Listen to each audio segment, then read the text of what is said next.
taliyaha guud ee ciidanka ilaalada xeebaha Jamhuuriyadda Soomaaliland ayaa maanta tababar la xiriira isgaarsiinta casriga ah ilaalada xeebaha u soo gabagabeeyay 10 xubnood oo ka socday ciidankaasi kaasi oo ay qaadanayeen muddo 15 maalmood ah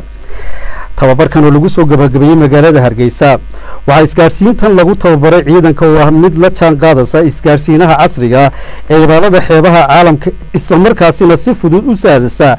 xiriirka isgaarsiineed ee ilaalinta badaheena hadal uu xiritaanka tababarkaasi ka jeediyay taliyaha ciidanka ilaalada xeebaha Soomaaliland Admiral Maxamed Xuseen Faarax Xirne waxa uu sheegay in tababarkan aanu ahayn kii ugu horeeyay isagoo xusay isgaarsiintan lagu tababaray ciidanku in ay tahay mid lagu dardargelinayo hawlaha shaqo ee ciidanka ilaalada xeebaha ayna fududeynayso xiriirka isgaarsiineed ee ilaalinta badaheena taasoo ciidankana u sahlaysa in si habboon oo hor leh ay u gutaan waajibaadkooda shaqo taliyuhu waxa uu uga mahad celiyay hay'adda UNODC iyo madaxdeeda oo keentay qalabkaasi kuna tababartay ciidanka waxa taliyuhu sheegay in tababaraduna yihiin kuwa sii socon doona special unit waa ciidan gaar ah oo lagu talagalay in dooniyaha marka wax yimaadaan ay degdeg uga howlgalaan hadii la ka dhigo sidii bilayska iyo maxaa SBU uga howlgalaan inagu yeerno ciidan marka loo baahdo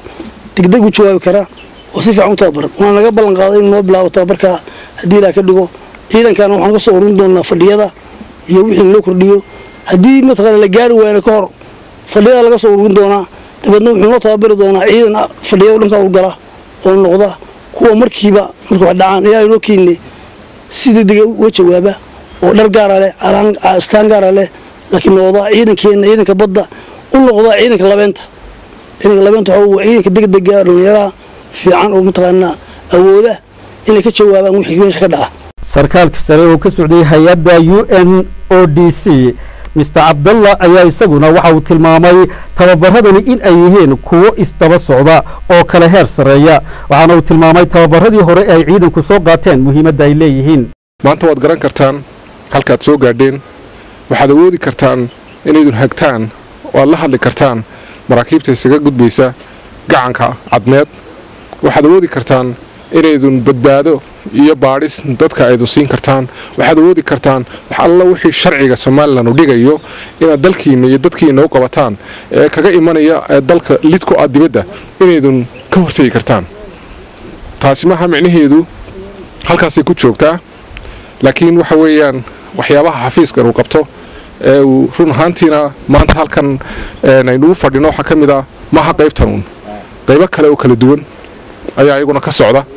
haday tahay berbera hadii ay tahay maaragtay